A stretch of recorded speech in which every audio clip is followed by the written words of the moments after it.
Courage is not the absence of fear, but the knowledge that something is more important than fear. When I first read this quote, it was written on the whiteboard in the girls' dorm lobby. I didn't give it much thought right then, and it wasn't until later when I took time to think about it that I really began to fully understand its meaning. Courage is something we need throughout our lives. One of the many times I have needed it was when I came to Heritage my junior year. I was transferring from a large conference school, and the positive difference in atmosphere was, to be honest, shocking.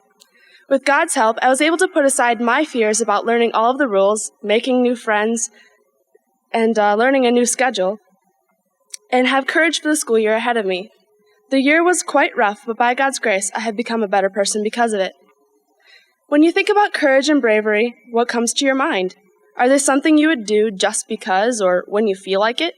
No. It is when you put aside your fears because there's something more important at hand. One prime example of this is the heroes in war who saved countless lives because they had the courage to risk their own lives to save many more. They were scared, they had many fears, but they put those fears away and did what they felt they had to do. A better example is when Jesus died on the cross for us. He was God's only Son, and he came down to save us. While he was here, he had his fears too, but he knew that what he was going to do would save the entire human race, so he trusted in God and had the courage and strength to go through with it. Likewise, we should be compelled to be of service to God, spreading his word to the multitude of people who do not know him and teaching them about the one true living God, who loves them beyond human comprehension. Many have the picture that spreading the gospel only includes canvassing, Bible working, or being a missionary in some foreign land.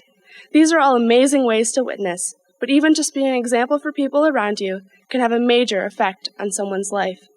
We, as God's people, need to ask him to reveal to us how he wants us to minister and to give us the courage and faith in him to do what he has planned for us in winning souls for Christ. To the juniors, the class of 2016, you are now the leaders of the school. You have more influence over the school than even the staff have. It is my hope that you take up the challenge and commit yourselves to be good examples for the rest of the students. Everyone will look up to you now, but it is your choice of what kind of person they will see. They are like a child looking up to their parent. What the parent does, good or bad, is constantly watched by the child and is imprinted in their mind as being okay to do unless taught otherwise. Their character and actions are shaped by the environment that they are in. You are the parent, and what you would do is observed and most of the time copied.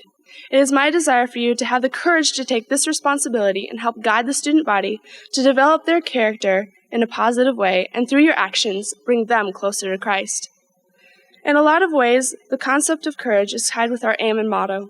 When we have the courage to put aside our fears and have faith in trusting God, he will guide us through the many struggles we have to gain triumph in the end and overcome so that we can sit with him on his throne in heaven someday.